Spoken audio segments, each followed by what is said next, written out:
Yeah, I noticed that. I was just asking if we lost our guest. He may be going to come back on here in a little bit. Yeah. So, All right, so it looks like we're having a couple of issues. Oh my gosh. All Oh, right. there we Yeah, go. there Now we we go. got some told you, sound. I'm adulting better than him already. All right. Hunter, say ass. What? Say ass. No. You're an adult. Come on, don't be scared. You're an adult. You can say ass now. No. See, he's been a good boy. Again, table. There will possibly be a table there that might or might not have something to do with the match. Come out and see us. Want to say thank you again to everybody in the chat. Thank you to the boys for being here tonight. I want to say thank you to Ross and the boys from Labor 12 for being here.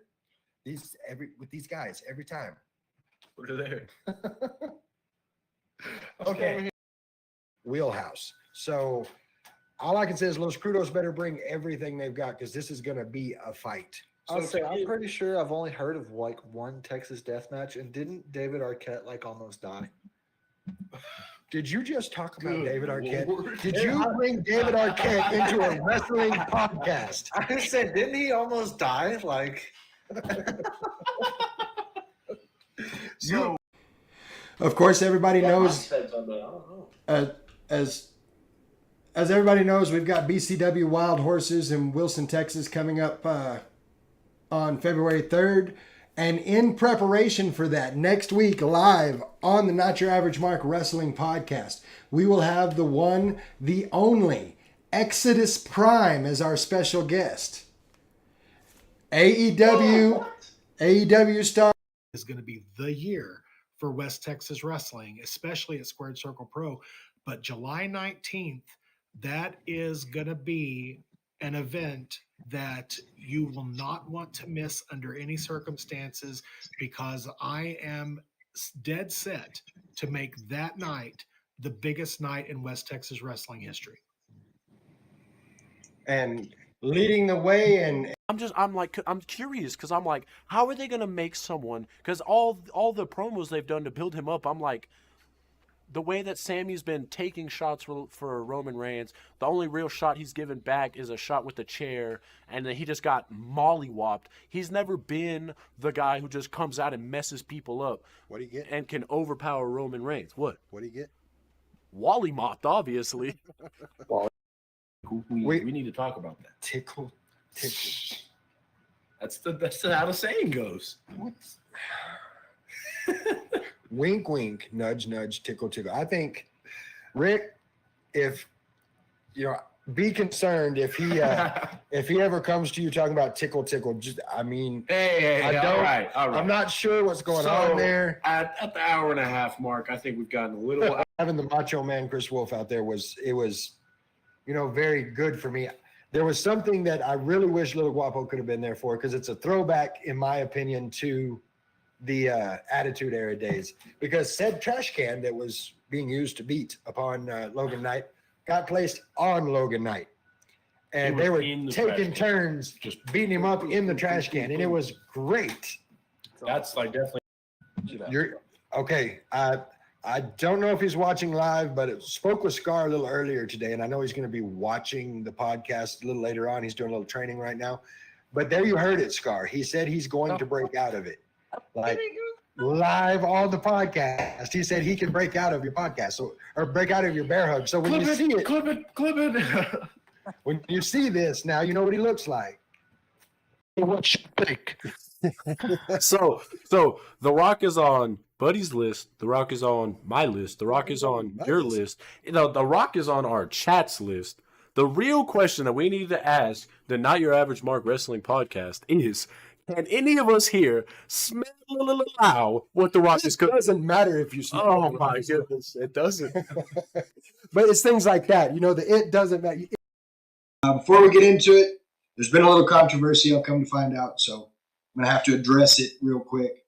Apparently, last week I said some things about our new WWE, the United States champion, Logan Paul. that upset some people. So I'm gonna set the record straight. Logan Paul as a guy, not a fan. As a wrestler, I can honestly say, and I've said it before, he hasn't had a match yet that hasn't been just an absolute banger. So as a wrestler, I've got respect for the guy. Like, I don't understand. He's got all this stuff going on, and I don't understand all these people that just.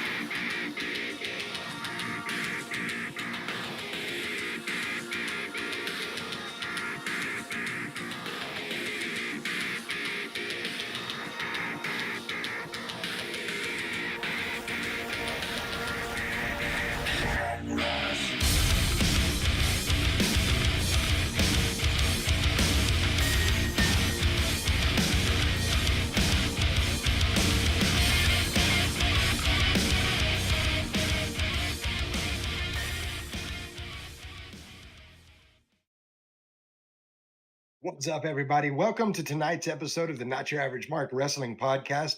And what a show we have for you tonight. Got a huge special guest will be joining us just a little bit later. Before we jump into everything, a couple of things I want to bring to light. We here at the podcast, of course, want to send our condolences and best wishes to the Anoa'i family as Afa Anoa'i passed away earlier this week. Afa and Siga, man, the Wild Samoans. That's royalty as far as tag team wrestling goes, and so it hurts. It hurts to know we've lost them both, but the legacy they left behind will definitely always be something that is in the forefront of today's wrestling. So, again, our condolences to the Anoa'i family. I do want to start off with some thank yous. I want to thank Ross and the boys from Labor 12 for our intro outro music. Track's called Head Rush, album's called Monsters. Bangers, every one of them. If you haven't been out to check it out yet, you can get the entire album anywhere you get your streaming music. It's Labor 12, Labor XII. From what I understand, we've got another album coming. We're doing some music videos. You can check all of it out at labor12.com, laborxii.com. Want to thank Joe and American Legacy for our merch. We've got our Not Your Average Mark hats. We've got our beanies. We've got skull caps. And we are working towards getting those Click All the Things t-shirts for everybody. I want to thank J-Rebs 3D Printing. My boy J-Reb, Cameron. What's up, brother? See you there in the chat. Glad to have you here tonight. You see this little piece of awesomeness right here? This is what J-Rebs 3D Printing can do for you. If you've got any kind of logo, any kind of sign you want to have made, he can light it up, change all the colors for you. It's awesome. And you can get your very own at jrebs3dprinting.com. Want to thank heckyeahradio.com. If you happen to miss one of our shows, you can go to heckyeahradio.com, click on the button that says Not Your Average Mark, and you will have a listing of all of our audio podcasts to listen to. So thank you for that. Blind Ambition Studios, thank you for all our awesome graphics. And of course, the one who makes everything happen, big thank you to the guy. Without him, we don't have a show. So big ups, big thank you to the guy. And one of the things he's worked on that's been really awesome is we have a website, notyouraverage.mark.com. You can watch our podcast live. You can watch past episodes, listen to the audio. You can do all the things at notyouraverage.mark.com. It's been a crazy week. I don't know where everybody's listening from right now, but it's currently what, 8:08, and it's 100 and holy hell degrees outside here in West Texas. So got a little bit brain fried earlier, but we're going to do good. It's been a crazy week in West Texas, but it's going to be a good one. Let's get into the weekend review. We'll start with SmackDown. Started the show off with Tiffy Time. Tiffany Stratton throwing a party for Nia Jax, who shows up in all her regality. Yeah, I used a big word. You heard that right. And she's being carried to the ring. She's wearing a crown that looks like it's something straight out of Game of Thrones, because she is, of course, Queen of the Ring. She wasn't real impressed with the party. Whole lot of pink, not quite her thing. Pretty Deadly's out there as well. They sing a song complete with dance number right in the middle of it for the Queen. Thankfully, Mia Yim comes out with a kendo stick, shuts the whole party down. And when I say she swung for the fences with the kendo stick, I mean she swung for the fences. We go from that to Carmelo Hayes versus Andrade. This got the first "This is awesome" chant of the night, and it was just that. It was a good back and forth between the two, kind of changing things up for Carmelo Hayes. Melo playing a few mind games this time, which is kind of a step outside the box for him. I like to see it. Great back and forth that ended with Carmelo Hayes getting the win. And because he got the win, he chose to brag about it a bit, which was not taken well by a unimpressed Andrade, which beat him up after the match. We had Naomi versus Blair Davenport. I really like where they're going with this one. I mean, with the proper build, this can be a good feud that's going to last for a while. And add to the fact that you can turn this into, a 6-person tag. You can go one-on-one. There's so many different directions to go with this. I think they can do good with it. This particular match, not the best thing on the card, but it wasn't bad. There are a few technical errors, but all in all, a good match. In the end, Blair Davenport gets the win, and I'm interested to see where they go with this. I think it's going to be good. We had Kevin Owens versus Grayson Waller, which was a good match. It had good energy. Owens took control for the majority of the match, got the win with his pop-up powerbomb. I still think, watching this match, one of the funniest things and something I just love about Kevin Owens is the whole gimmick about it's impossible to superplex Kevin Owens. I crack up every time I see it. It's hilarious. And the fact that they're continuing on with it, I'm glad it's part of his character. We had Street Profits versus DIY, easily match of the night for me. This one was absolute fire. It's fast-paced, high energy, big-time moves, and it made it a lot of fun to watch. This is what great tag team wrestling looks like. If you put the right teams together, this is what you get. And I've had conversations with people that say that tag team wrestling currently is not what it once was. And I agree with that. It's not what it once was, but it's matches like this that bring you back to a time when tag team wrestling was at its finest. So I'm really happy with both teams on this. I like that they used the false finishes the way they did. You're not sure who's going to win the match because either one of these teams could very easily pull this one off just like that. And so they did a lot of the false finishes, and I like that they used that. In the end, Tez gets the pin on Gargano, and the Profits are now your number one contenders for the tag team championship. So that's going to be a good match. I'm not sure if it happens at Bash in Berlin. I would think so. Then at the end of the night, Solo calls out Roman, and Roman once again obliges, leading some to say it's the same old stuff. We're doing it over and over and over. Oh, but it wasn't. Roman beats everybody down and picks up the Ulafala and turns right into a huge super kick from Jacob Fatu. This guy, Jacob Fatu, is just scary. 100% it is what it is. He is just absolutely terrifying. I love where they're going with this. I thought setting this up earlier in the show was the way to do it. You had Solo Sikoa talking to Tama Tonga, and Solo told Tama straight up, if Roman beats me, if he takes back this Ulafala, if he takes back the necklace, then you're going to have to acknowledge him as your tribal chief. And so am I. I like that they set it up that way, and it leaves questions. I've heard a few rumblings about, well, what does that mean? Is Solo still like kind of with Roman? Is he not with Roman? What are we doing here? And I like that that's where we are in WWE wrestling right now, is we don't know what's going on. We don't know what's going to happen. It's awesome. And I love every minute of it. Very solid performance. Like, there wasn't any wasted energy in this show. There were a few technical errors. Like I said, there was a couple in the Naomi Blair Davenport match. There was a couple in the Kevin Owens Grayson Waller match. But all in all, I say it was a solid A performance from SmackDown this week. I was happy with what I saw. That's going to take us into Raw. And Randall Keith, Mr. Orton, if you're nasty.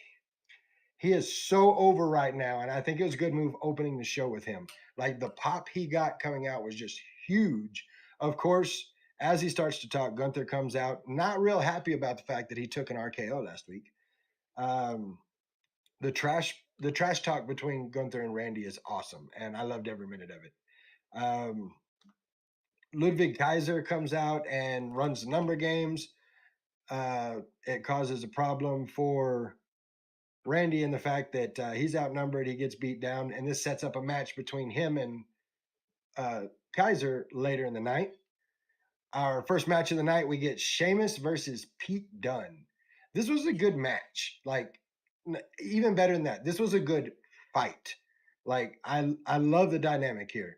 You've got Sheamus showing that his tank is far from empty, because that was the speculation a lot of people had, was Sheamus is coming back, but he's old school and he doesn't have it anymore. And he's showing that that tank is far from empty, because he's giving you, you guessed it, banger after banger after banger when it comes to matches.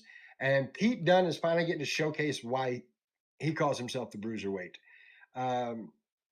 I don't think he gets enough credit for what he can do, and the fact that they're finally allowing him to showcase, this is what I can do, this is how I do things. I couldn't be happier with it. I think this is something that's going to go on for a while. And in this instance, Sheamus pulls the win in the end with a huge brogue kick after having his hand caught in the pad and ripping the turnbuckle pad completely off to do the brogue kick. Like, it was awesome. It was a really well done match. After that, we go to Maxine Dupree versus Ivy Nile, or at least it was supposed to be. American Made came out with Ivy, and before the match could even get started, we get the Wyatt Six. I'm all about what they're doing with the Wyatt Six. I love it every time they come out. The music, the smoke, everything about this. The big thing for me is it was great getting to see Nikki. Abby the Witch. Don't want to make her mad. Get physical in the ring with Ivy. Like, if you've ever watched Nikki Cross wrestle, you know that she is a scrapper. Like, she can get out there and fight. So it's good to see her in that Abby the Witch role, getting physical in the ring, and with somebody like Ivy Nile. Rowan and Gacy took out the Creed brothers, which left Chad Gable all alone, all by himself in the middle of the ring, which is not where you want to be when you're dealing with the Wyatt Six. He starts looking around, and he's got Rowan in front of him. He's got Gable to one side. He's got, or not Gable, Joe Gacy to one side. He's got Dexter Loomis to one side. Starts to back up, turns around right into a Sister Abigail from Uncle Howdy. I thought this was great. And the pop that the Wyatt Six is getting right now, they're very, very over, and I think they are hitting all cylinders with this, and I'm about it. I love it. After this, we go to a promo where Dirty Dominic Mysterio, issues a challenge to Damian Priest. Yep, you heard that right. I said it. He challenged Damian Priest. I don't know what he's thinking there. That dude is crazy.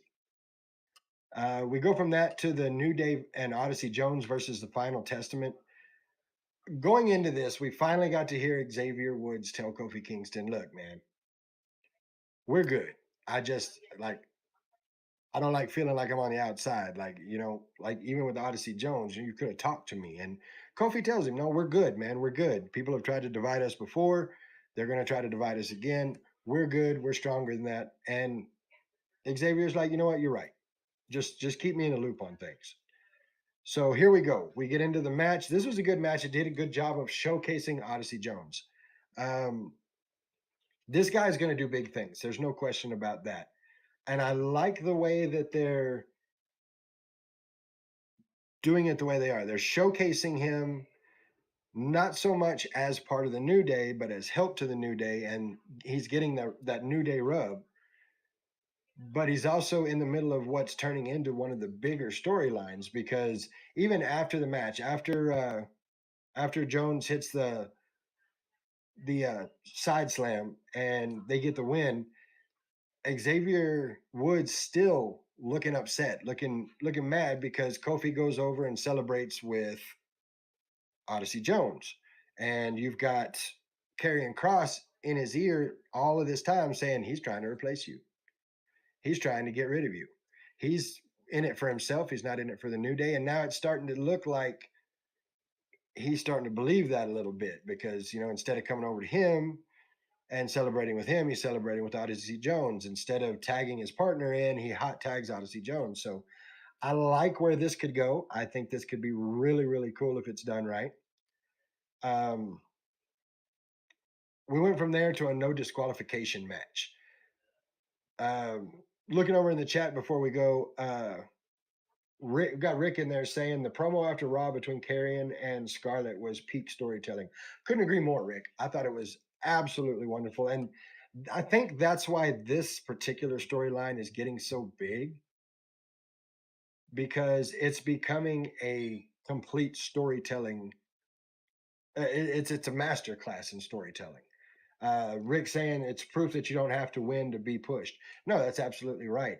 And the storytelling is on point with this, because instead of being like, oh, well, he's trying to turn on you. Oh, well, screw him. I'm going to be with them now. They're letting this play out. And instead of just making it happen, they're planting seeds and letting the seeds grow. And I love it. I've always been a storytelling guy. I love the way storytelling works. And this is a perfect example of it. The no DQ match we had was The Miz versus Bronson Reed. Now, I'll give it to The Miz. He put up a great fight. He's trying to avenge his now very broken friend and partner, R-Truth. But I think we all kind of knew where this was going to go. We get the tsunami. First we get the slam through a table. Then we get the tsunami. 1, 2, 3. Bronson Reed gets the win. He hits the ropes, climbs up, going to give that next tsunami as he's been doing, like he did to R-Truth, like he did to Seth Rollins, and music hits, and here comes Braun Strowman. That's one big, I'll leave that to Pat McAfee. Let him do that. I'm looking forward to where this goes. That's two big dudes. Braun Strowman, Bronson Reed. There's too many Brauns going on here. I don't know if y'all noticed that. Braun Strowman, Bronson Reed, Braun Breaker. They're gonna have. It's too many. But this is going to be good, and I feel like they can push the two of them for several months to come. So, Braun Strowman and telling Bronson Reed, "Come on, get back in the ring. You want to throw somebody down? Throw me down." And of course, Bronson Reed not getting back in the ring, but not looking scared either. So this could be really good. We go from that. We get into the Damian Priest versus Dominic Mysterio. This was awesome. So Damian Priest knew this was a trap from the jump, and he was ready for it. Judgment Day comes out. He starts knocking people down, kicking people, gets a chair, getting ready to take out Finn, and Finn looked rightfully scared. We get to a point where we get to finally see a temporary beatdown of Dominic Mysterio by Priest and Rhea. And before the match could even get started, though, Judgment Day uses the number game. They take Priest down while Liv worked over Rhea. They made Priest watch while Liv slammed her into the ring post, slammed her into the steps. It was a beatdown. And once it's all said and done, Judgment Day standing tall over the Terror Twins. And I like that. You know me. I'm a fan of I almost said Dominic Mysterio. I'm a fan of Priest. I'm a fan of Rhea. But I like the fact that since we've been seeing them get over every time that they're finally letting the heels come in and win and just take them down. Keeps them looking human, if you will. We went from that to the WWE Women's Tag Team Championship Triple Threat match. This was done very well. And before you say anything, I know what I said last week. I know I said that it doesn't seem like they know. It's very disjointed. They don't seem like they know what they're doing. And I don't know, maybe Triple H is watching the show. But this was very, very well done. The action from this women's tag division this week was spot on. Every team shined. And the thing I liked about it most is each team helped elevate the other team. Every team got a chance to spotlight and to shine. And in the end, the champs retain. I'm not gonna lie, didn't see that one coming, but the champs retain, and I feel like this one is far from over. We had a segment where CM Punk comes out and he says, Drew's so interested in my brand. Well, first off, he talked to the crowd and he talked about being in New York and the fan fest they have going on there, and hearing from somebody who came up and gave him a hug and said, "You're my inspiration, and I beat cancer." And another person who said, "I traveled 1,500 miles to get to see CM Punk and how much it means to him." And I thought that was cool. Like the fan service in that was outstanding. Then he says, "Let's talk about the bad part of things." Drew McIntyre is so enamored with my bracelet. He doesn't deserve to wear that bracelet, but he's so enamored with it that I made him his own bracelet. And he reveals that he's got a strap and throws it out there. Drew McIntyre, strap match. Bash at Berlin. Let's do this. You want to be tied to me so bad? Let's get you tied to me. And I like the way they did this because Drew comes out and he's like, "Are you crazy? Like, have you started?" I believe the exact phrase was, "Have you started drinking again? Or have you started drinking? I accept. You want to be tied to me? You can't run away. You can't go anywhere." I'm excited for this, man. I haven't seen a good strap match in a long time. For those that are not 100% familiar with the strap match, they're tied to each other with a leather strap. And the point of the match is you have to beat your opponent down to the point that you can drag them to each turnbuckle and tag the turnbuckle. And you have to do all 4 of them in order to win the match. This is going to be a rough one. The 2 of them always put on good shows, so it's going to be really, really cool to see where they go with that. At this point, honestly, I can't say who I think is going to win because I could see it going either way. Again, something I'm really enjoying about WWE television right now. That's going to take us to our main event. We have Randy Orton versus Ludwig Kaiser, and this match was everything you wanted it to be. From Orton hitting the backdrops multiple times on the announce table, and every time he did, just turn around and looking at Gunther like, "Do something about it, take a step forward." But from that to Ludwig Kaiser just picking apart Randy's knee, like he's like a shark smelling blood in the water. Like he did his move where he runs all the way around the ring and drop kicked Randy's knee into the steps, and it looked bad.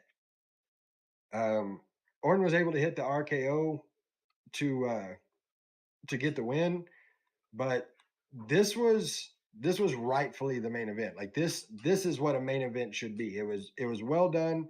The energy was there. The storytelling was there, and it carries on into Bash in Berlin because now his knee's hurt. How's that going to do when he gets to Berlin and has to face Gunther?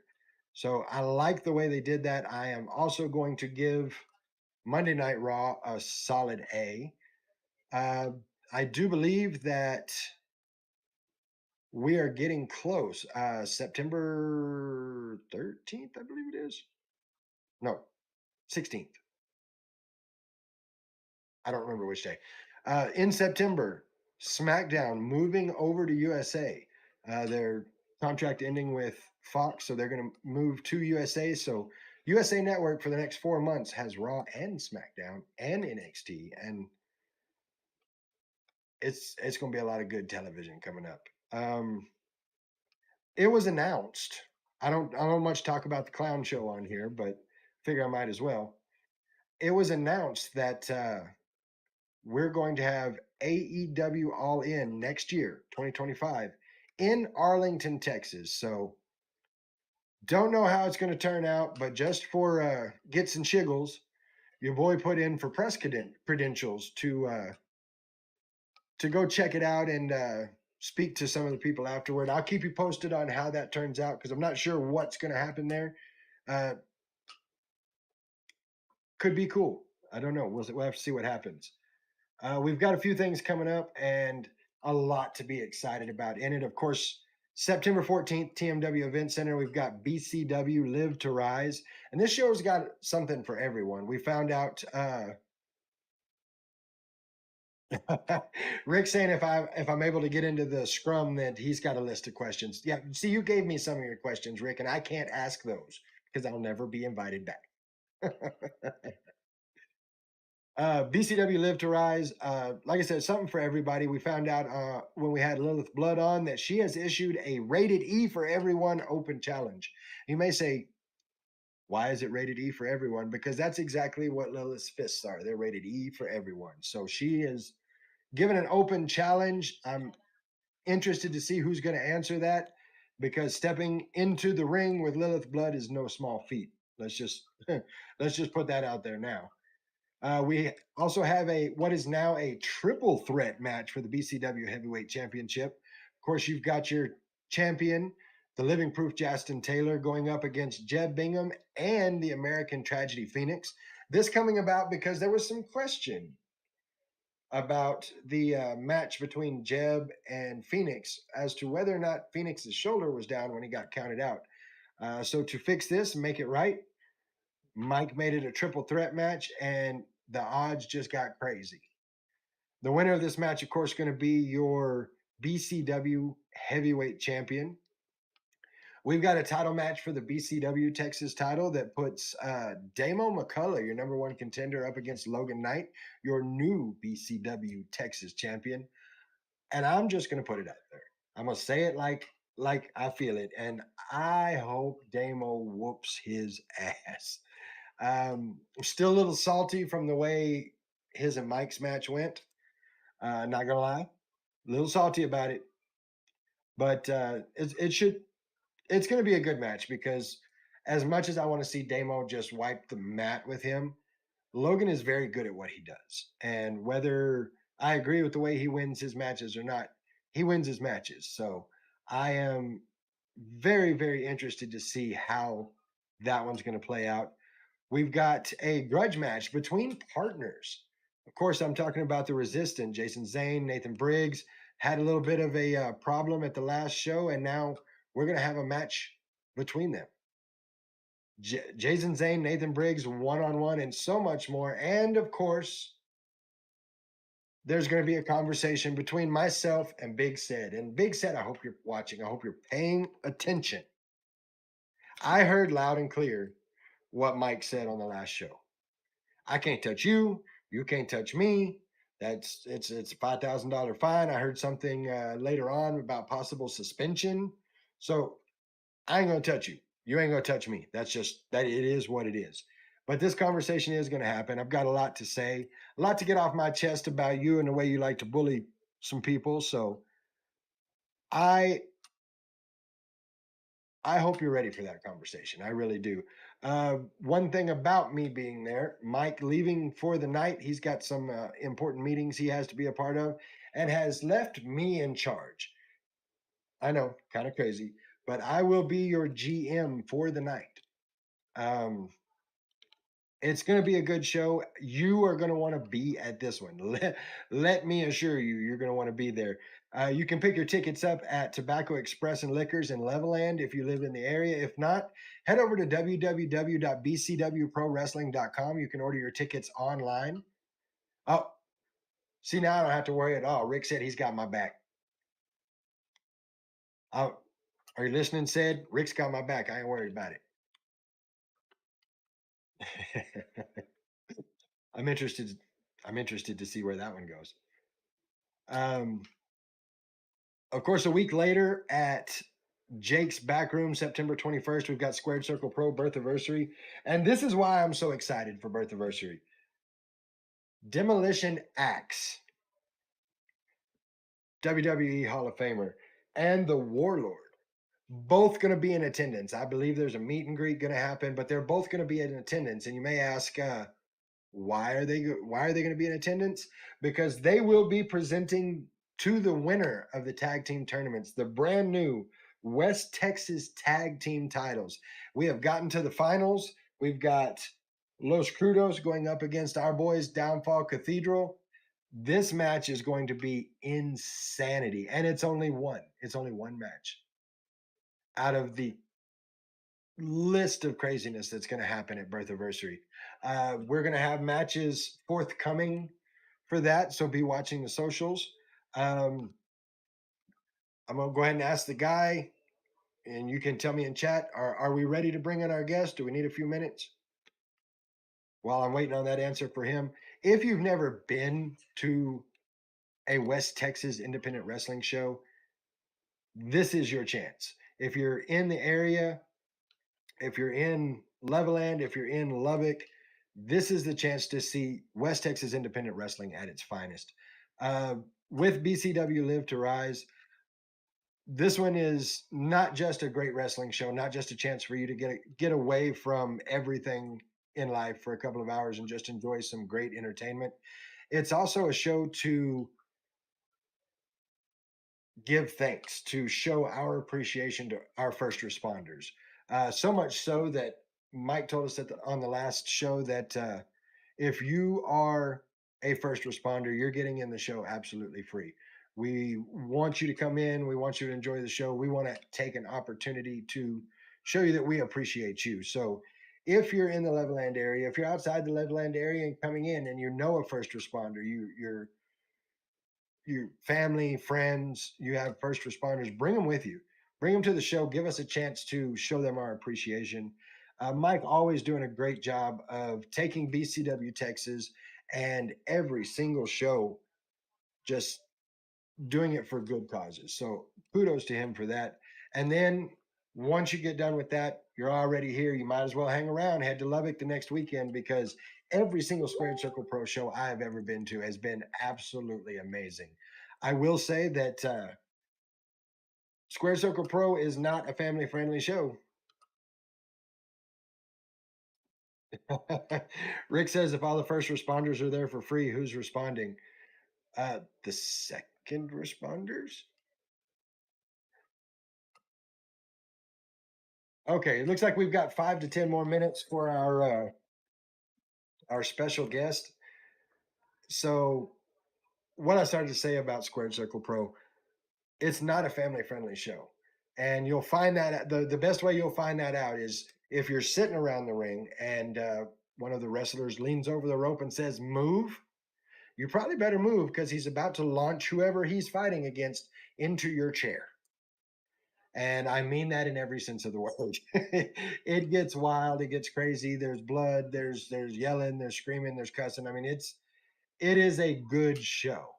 It is what you want if you're looking for a non-family friendly match. And I got Rick in the chat asking, would we like another match? We're fixing to get an exclusive here. Going to drop another match for us. Absolutely. What do you have for us, Rick? While he's getting that ready, I will say that the craziest thing about Squared Circle Pro, all the matches you're going to get, including the one Rick's about to give us, and all you're doing is paying $10 at the door. $10. Yeah, you're not going to beat that anywhere.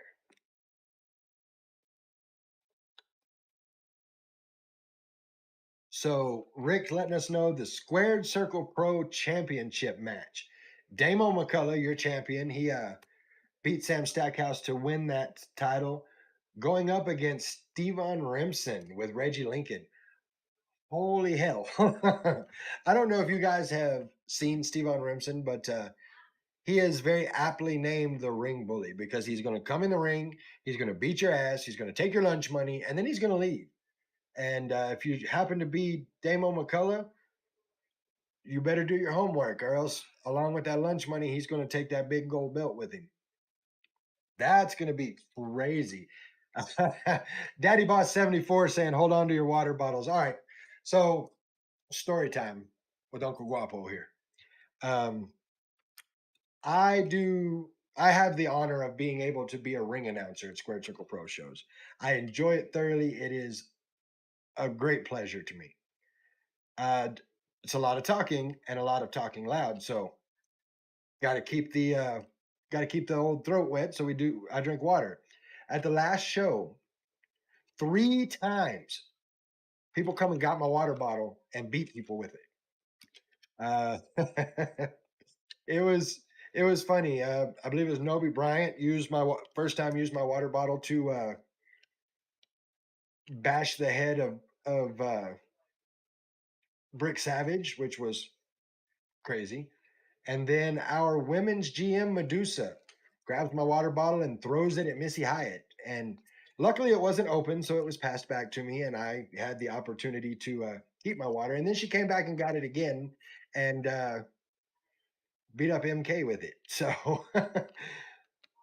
I'm going to have a bucket of waters out there if this kind of thing continues. But that's the kind of thing you get at Squared Circle Pro. Like it's very unpredictable. You never know what's going to happen. You never know who's going to show up. It's a great show.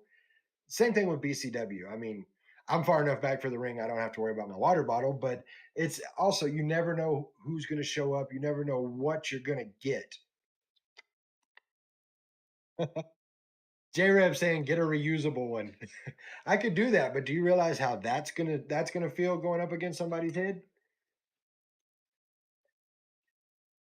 Rick saying what I need to do is spike the water in the bottle, make people sorry they took it. Well, I had considered that, but you know. Oh, Seraph telling me that I won't be that far away at the next BCW show. That's actually true. I'm gonna be real close to the ring. But all of this to say, if you haven't had an opportunity to check it out, this is the time to do it. There's no better time that I can think of in my 44 years to be a fan of professional wrestling than right now. And I'm, as much as I love my West Texas independent wrestling, I mean that all across.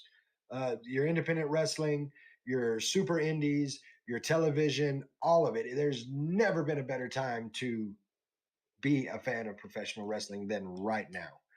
And yes, I'm even including the clown show in that. AEW is doing big things as well, that, well, big as they can. And just so it's said, because it's been said on every show and I don't want to miss out on this one, yes, Tony Khan is a clown. That's why it's a clown show. I cannot, sorry, I'm having to move my notes around here. I cannot put into words how, as a fan of professional wrestling right now, how happy I am with WWE television. I enjoy the fact that they keep you guessing. It's something that's been missing from wrestling for a long time. There were times when Bruss is on the show that he said that he would rather go to a BCW show, go to a Squared Circle Pro show, because he can basically hear who's going to be on TV and tell you what's going to happen, who's going to win, why they're going to win, how they're going to use it. Because there came a point where it was so predictable, it was that predictable. And ever since Triple H has taken over, it has gotten far beyond that. And I can't say enough about the creative team.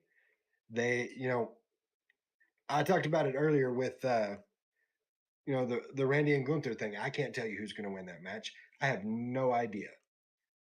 You know, they did a good job of showing Randy hurt with his knee, but is that going to mean that Randy doesn't win? Is that going to mean that Randy does win? He fights through the pain.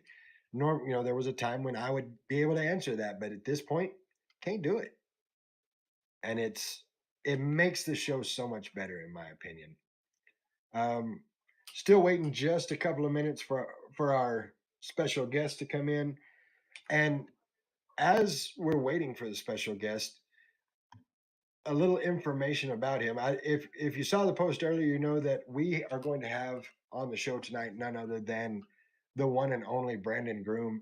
And if you have not had a chance to see Brandon Groom, as soon as we're done with the show today, I need you to go to YouTube and look him up, because he's had some amazing matches with some amazing people, which we're gonna get into as soon as we have him pop up here. Who needs muscles on their shoulder? What do you mean, who needs muscles on their shoulder?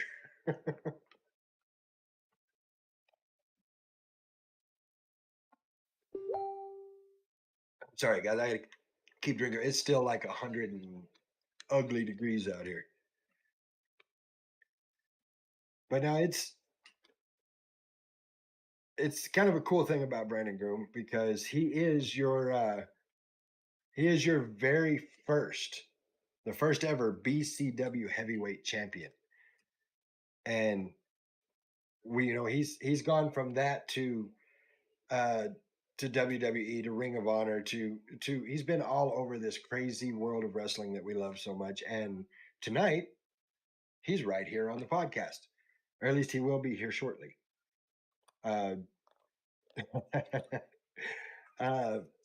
Seraph saying that that dude doesn't skip a workout. That's very true, and you'll see exactly what he's talking about here shortly.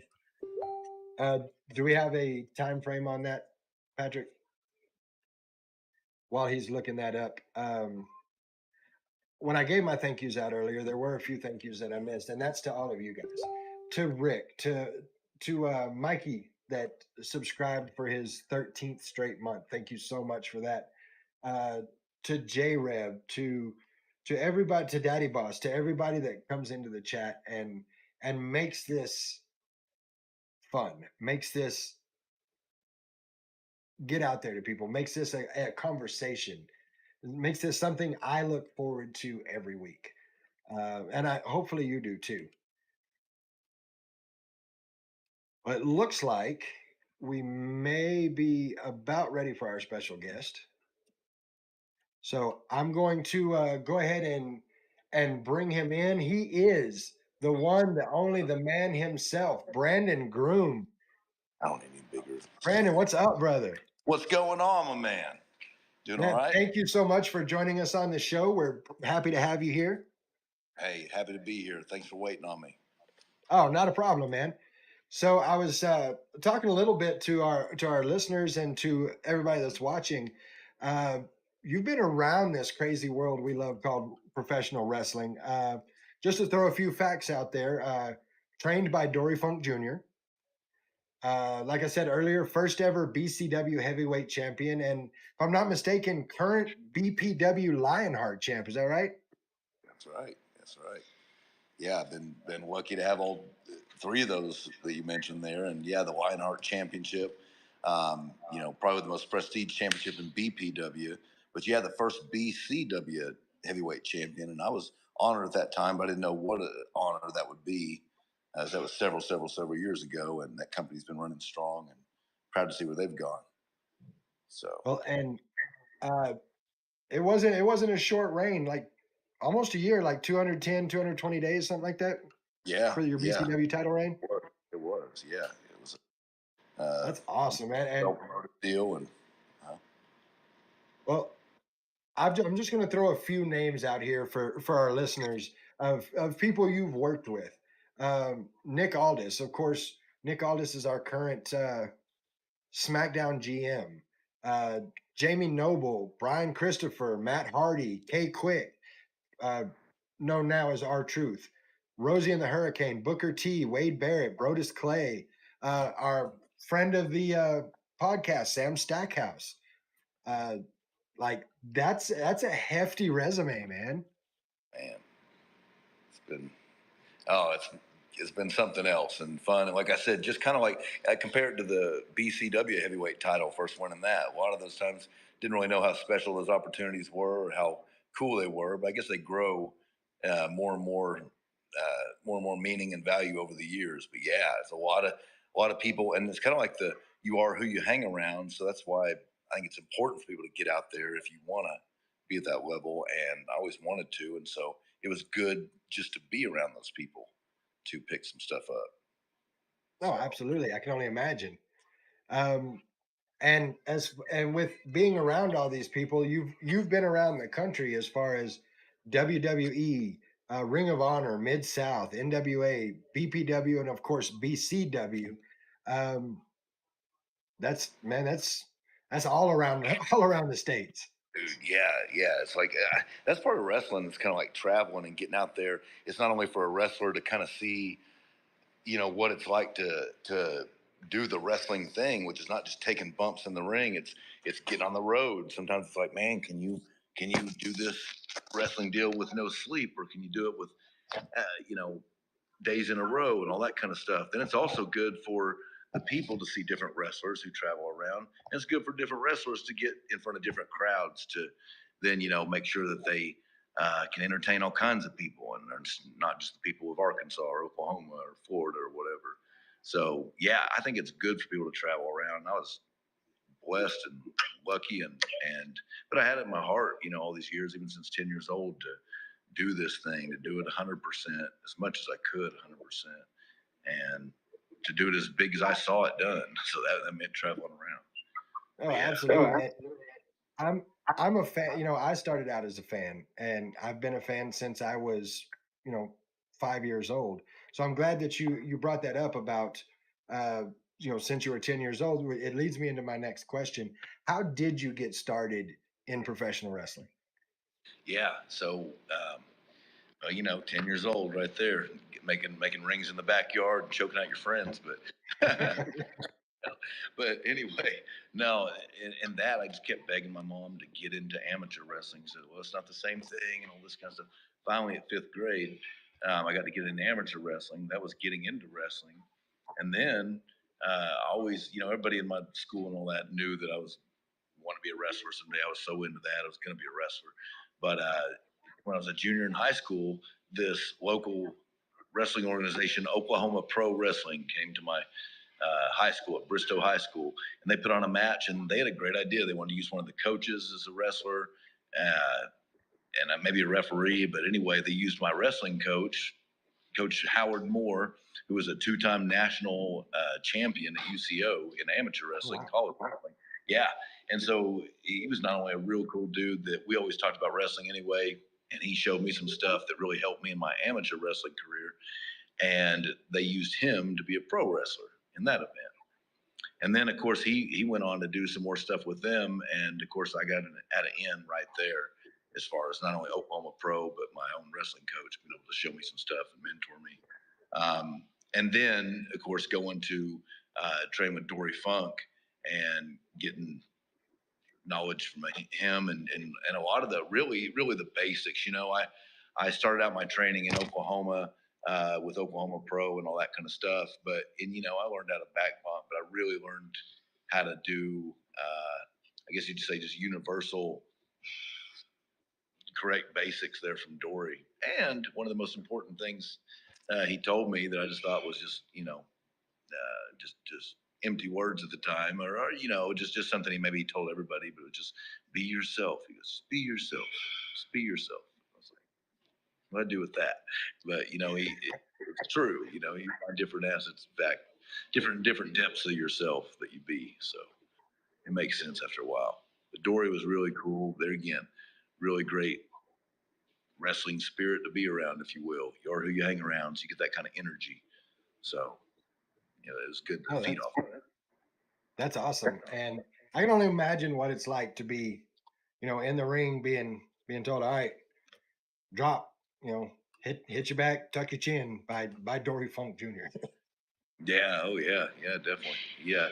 I was really encouraging and really, really professional guy and all that kind of stuff. And everybody was positive and clapped when they did the bumps and all that kind of stuff. But there was a guy, a story of, you could tell Dory wasn't messing around. Even, I don't know how old he was then, but it was 2002 maybe. So he, I don't know, 60s or something like that, but he still had some meat on him. And I heard there was somebody that, got mouthy, or maybe with his wife or something. And he told him to get in the ring and they wouldn't do it. But yeah, Dory was still, something, but it was neat. There's almost just a sense of trust there when you know that someone's been there and done it. And I don't know, just some of the stuff, it was different. It was way different than some of the stuff in Oklahoma that I learned, that kind of deal. But, you trust him. He's Dory Funk. Let's try it this way. And then I see over time why, the way he was having me do stuff was way better in the long run. And that's another thing I think wrestlers and people want to see, wrestlers that are doing good and still able to give the business, have a long run, right? Oh, absolutely. Yeah. So, going through Oklahoma Pro Wrestling and getting in there with Dory Funk, who would you say your inspirations were? Like where did you take inspiration from for wrestling? Yeah, man, I'm telling you. well, the more I learned, more and more wrestlers, the more inspirations I got.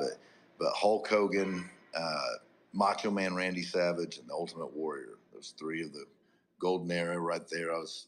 Got me right at that time, and I thought that was the best time of wrestling ever. And it seems as a lot of other people do too. But hence the golden era.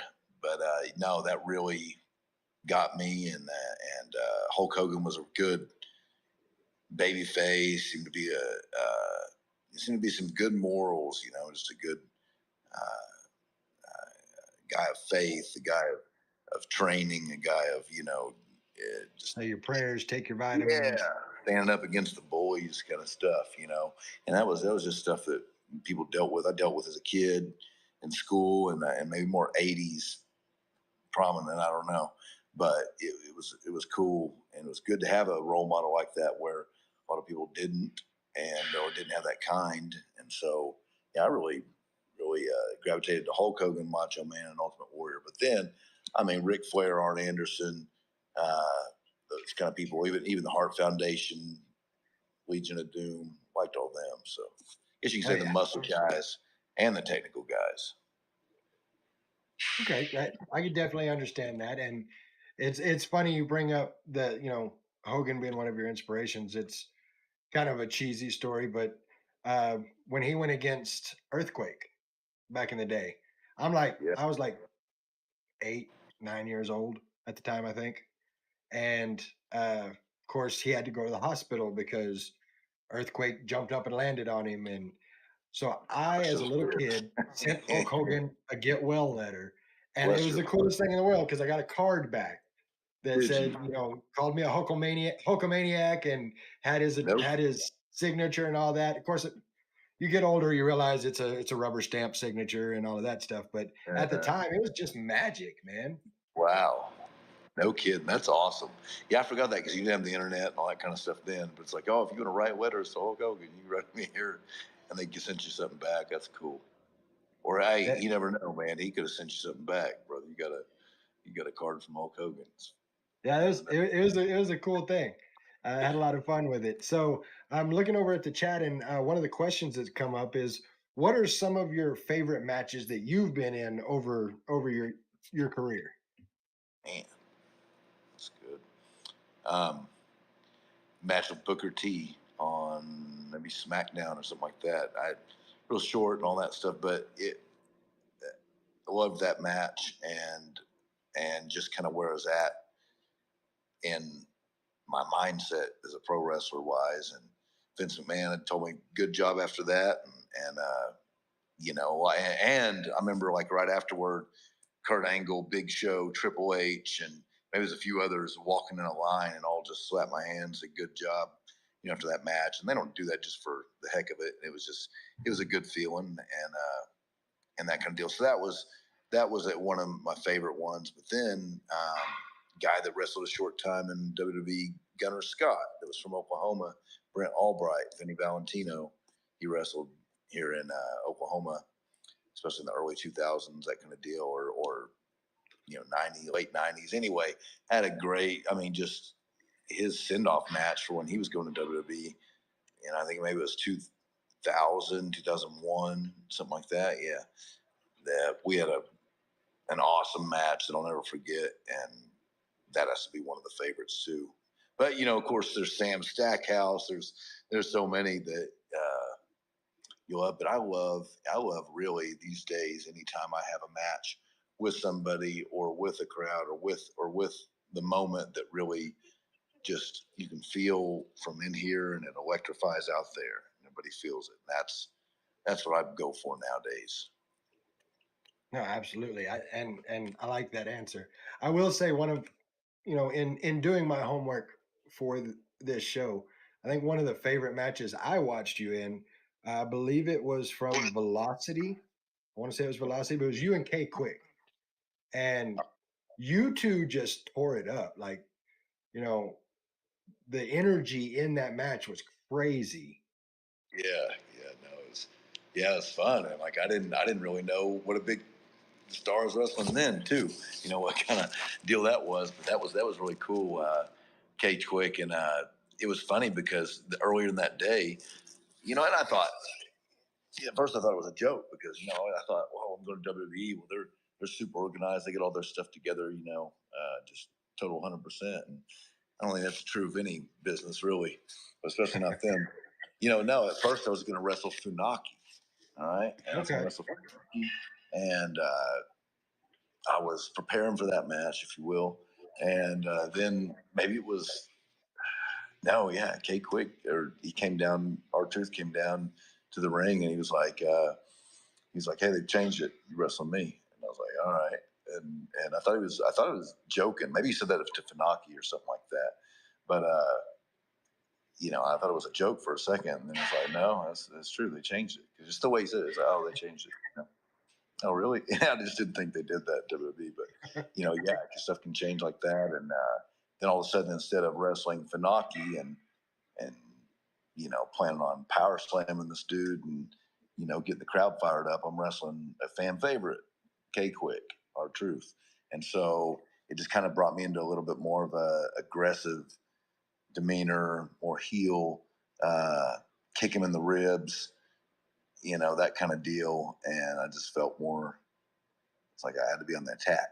And so, yeah, it was fun though.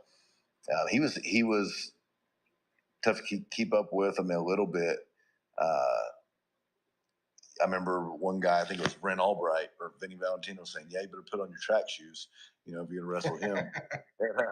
And there was a deal where, he did his splits and that kind of deal, and I hit him right at the time he did it, which was different than what he normally does. But then he jumped up and kicked me right after, and then hit me with this big flying forearm, which I'll never forget. I remember falling off that, bumping off that pretty hard. But then later on, seeing how cool it is to play into where Manny Fernandez, Raging Bull, actually had trained with or trained R-Truth in some respects, and he does that forearm from Manny Fernandez's flying burrito forearm. So anyway, had that a while back in 2002, and then I ended up meeting Manny Fernandez and training with him, retraining with him, and I think it was 2011 or 12 or 13, something like maybe 13. But man, then me and Manny even talked a few weeks ago, but had a lot of experience with Manny, and then I got my own burrito version from that. So it's kind of cool. Wrestling cool. That way.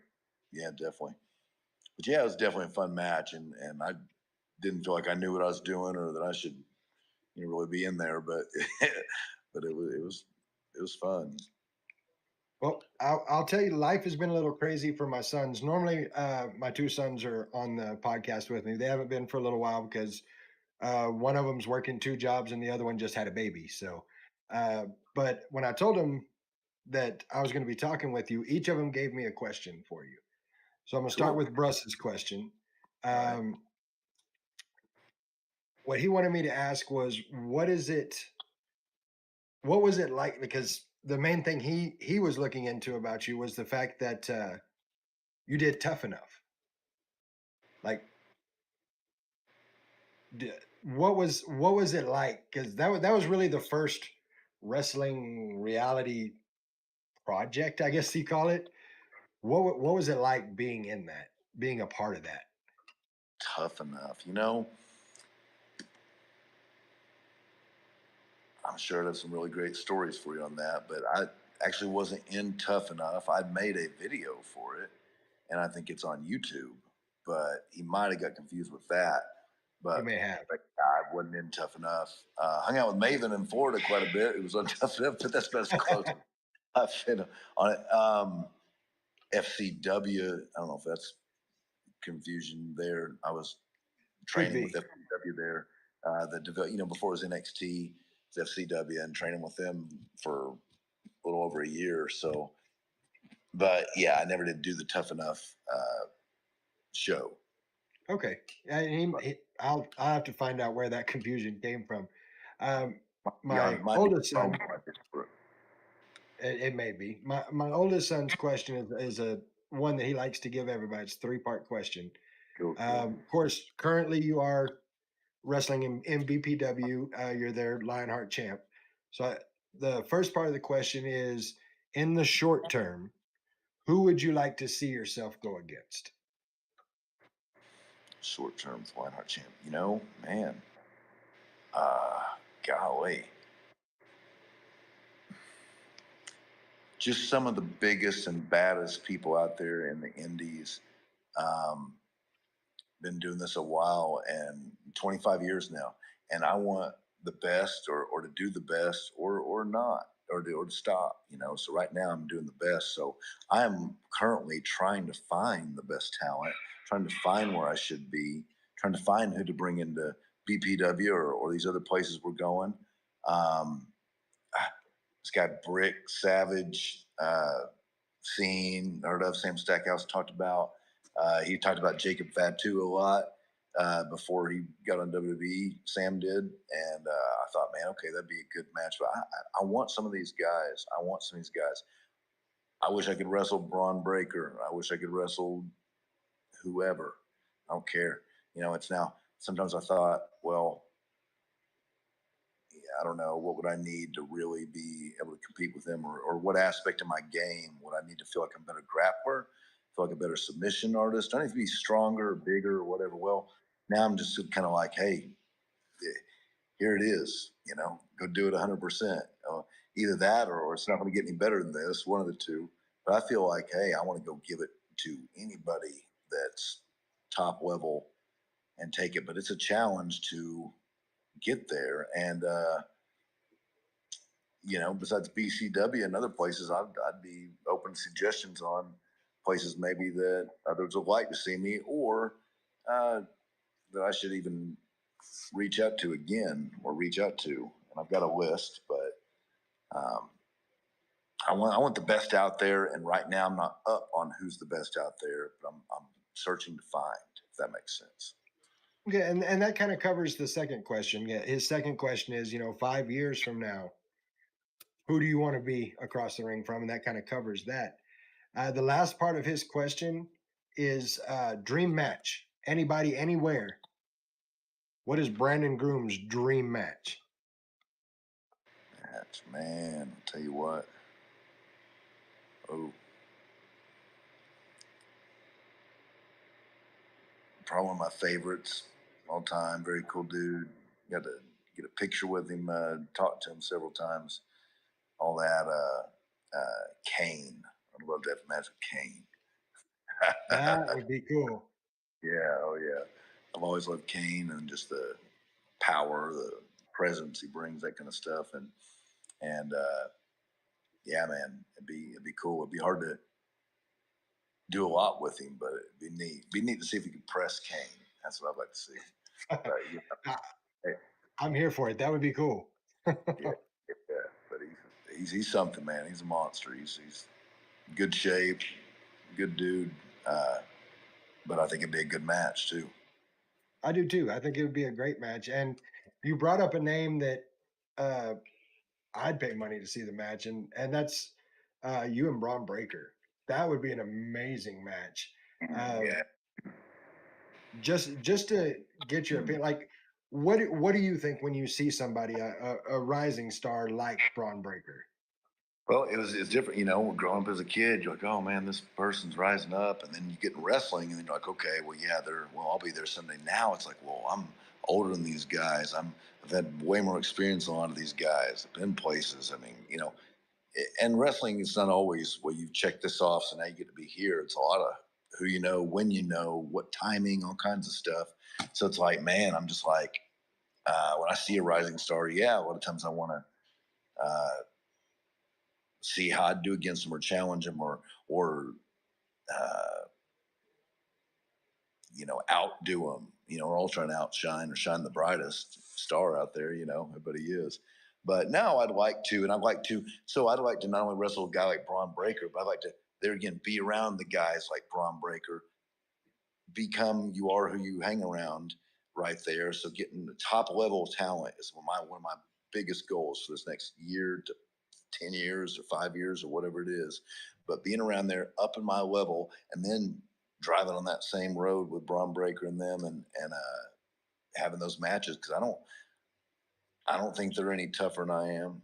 I mean, I'm not any more heart, or any more anything like that. So, if I go out there and and give it all I got in the ring, I think fans would see some awesome matches.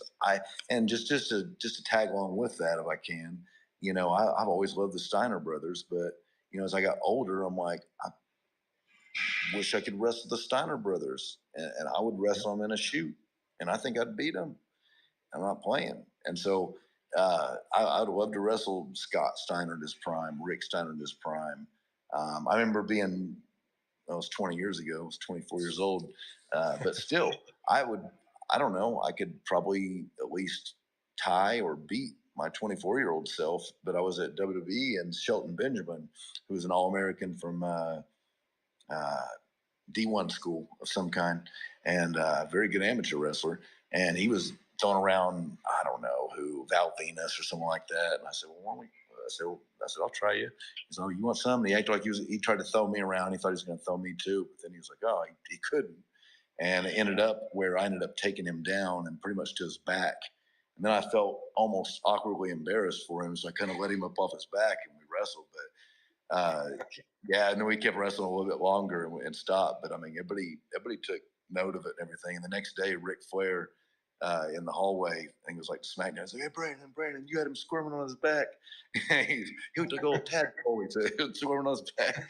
Something like that. But I was just like, him and Jerry Briscoe were talking about it. But so, I mean, and that was awesome. That was another cool wrestling moment for me that was not on TV or anything like that. But I just, man, I put a lot into amateur wrestling because of my passion for pro wrestling.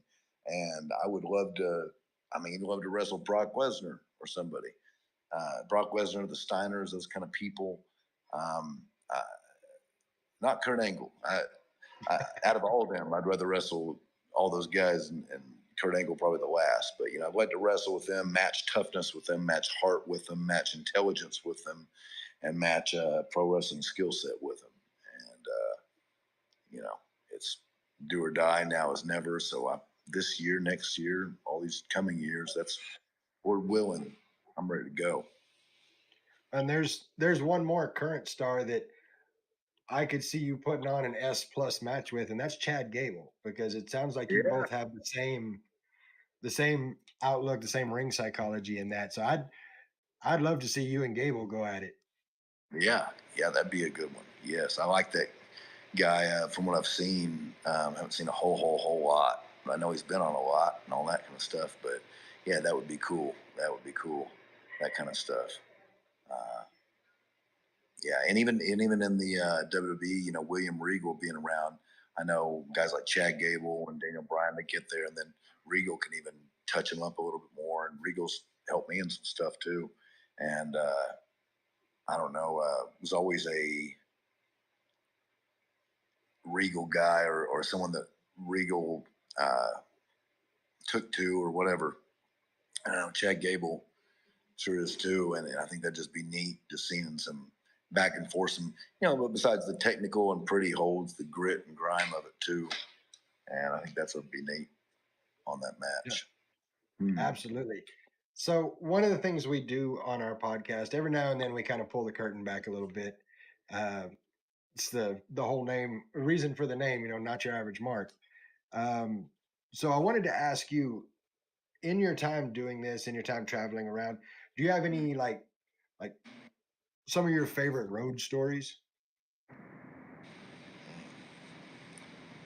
Was favorite road stories, travel around, kind of stuff. Man, oh gosh, there was a time. Just a couple. There was a time traveling with Manny Fernandez from California. We did a show, and then we were. I don't know if it was one for WWE or if it was for Lucha Extreme, this place in California. But then we had to make it all the way to South Carolina, like the other side of the country, like in a couple of days, or like maybe 48 hours, something like that, and stopped my daughter's birthday party on the way to Oklahoma. So I stopped in right in time for it, just to be there, you know, 30 minutes or an hour, and left on. And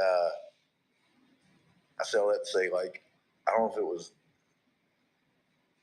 driving through Texas or somewhere on that, but Manny, you know, he taught me how to be a road warrior, and he'd one person stay up, the other person sleep, and you're driving all night, not taking any breaks, but it gets a little hazy at some parts.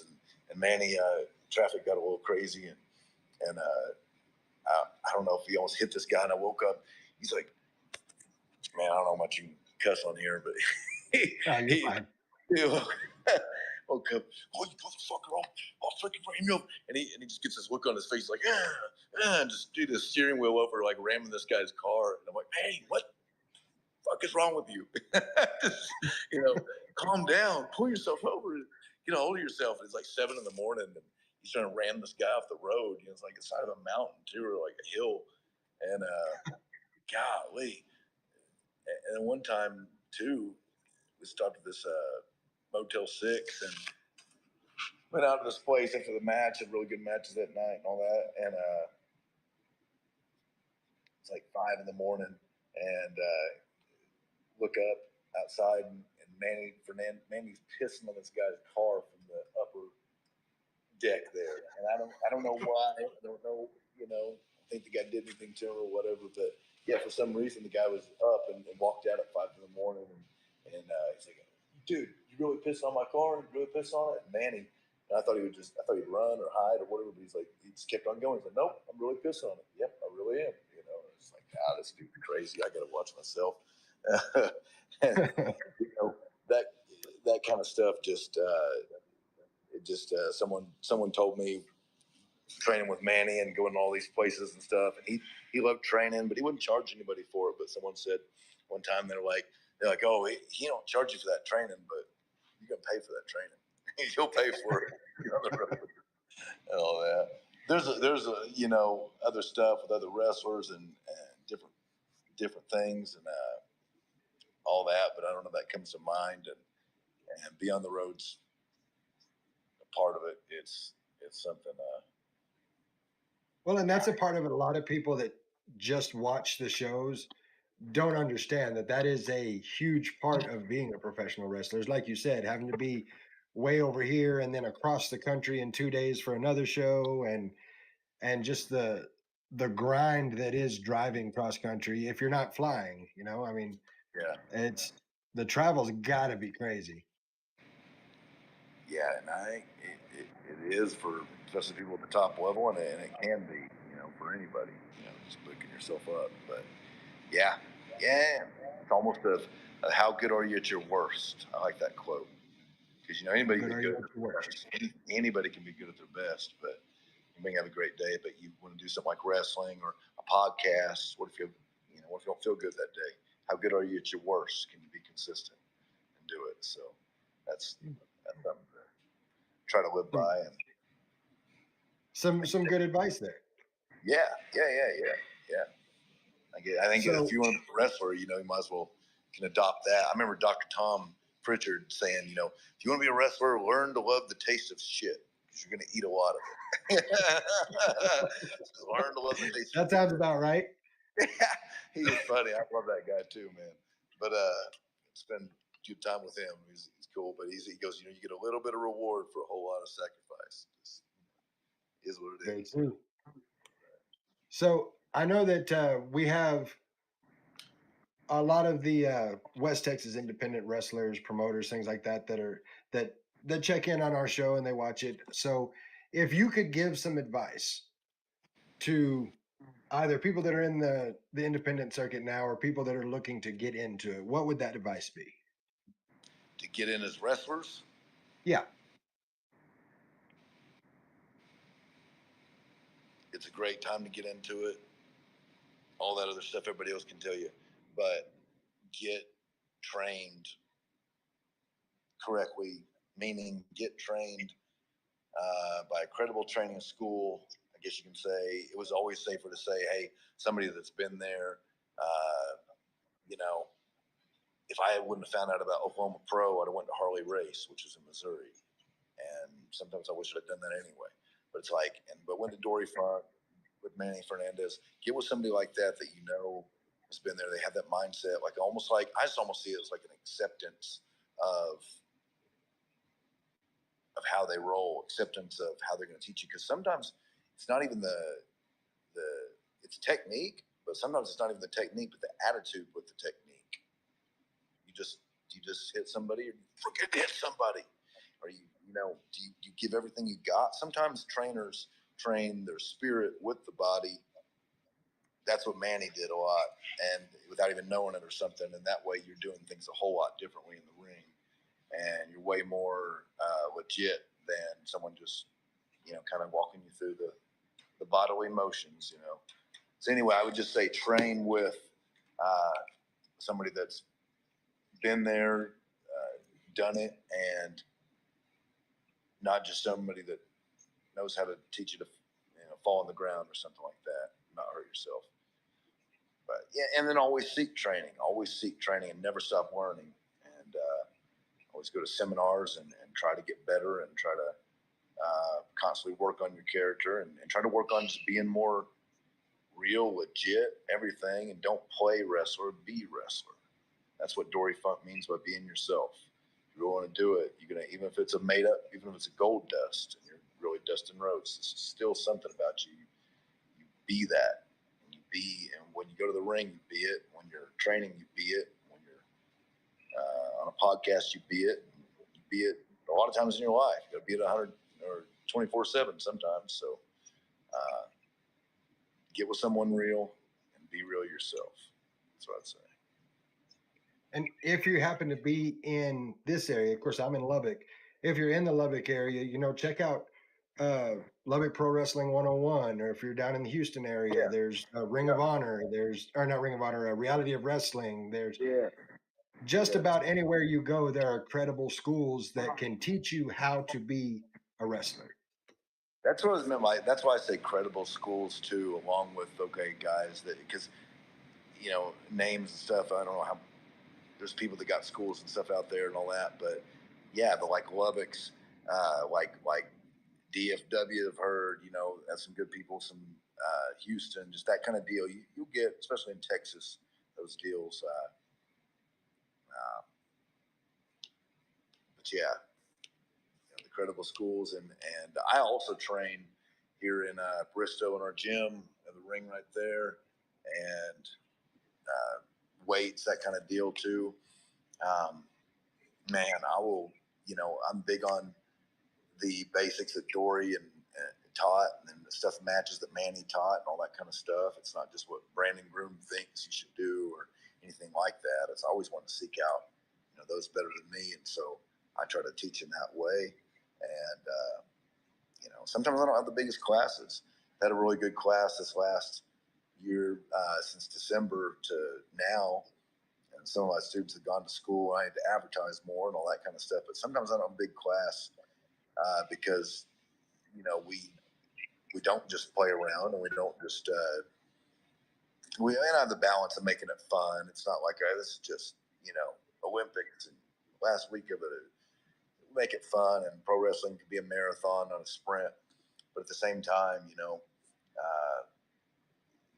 I like to keep going on rolls and basic stuff and bumps until you get them 100% right. I like you to whip people off the ropes 100% right. Sometimes when you're trying to do stuff more detailed, then it's not as easy, and not everybody can take that. But I like to try to be up to the highest level. I'm not 7 foot tall with 2 heads, so I figure I figure to make a splash in the wrestling pond, better learn to wrestle pretty legit and be the realest wrestler you can.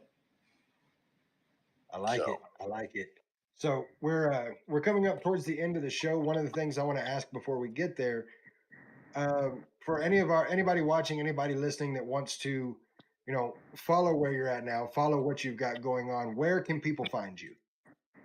I'm on Facebook, Brandon Groom on Facebook, or Groom Brandon on Instagram, YouTube, and then also BPW Wrestling or B Pro Wrestling Live on Instagram. There's a BPW Wrestling on YouTube as well. And then, man, not just around the area, around Texas, around Oklahoma, Arkansas.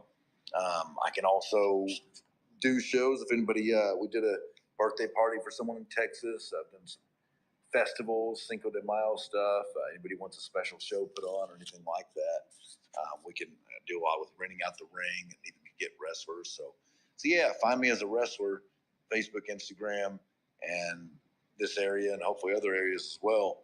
And then also, if anybody wants anything like a ring or a show of any kind, birthday party or whatever else, we can also do that too. You heard it right here. If you're a promoter, why is Brandon Groom not on your show? Make it happen. Make it happen. So we're at the Saturday night. night. What's that? I said, there's only so many Saturday nights out there. It's like, That's true. There's only so many. hey, I want to be at the best one. That's for sure.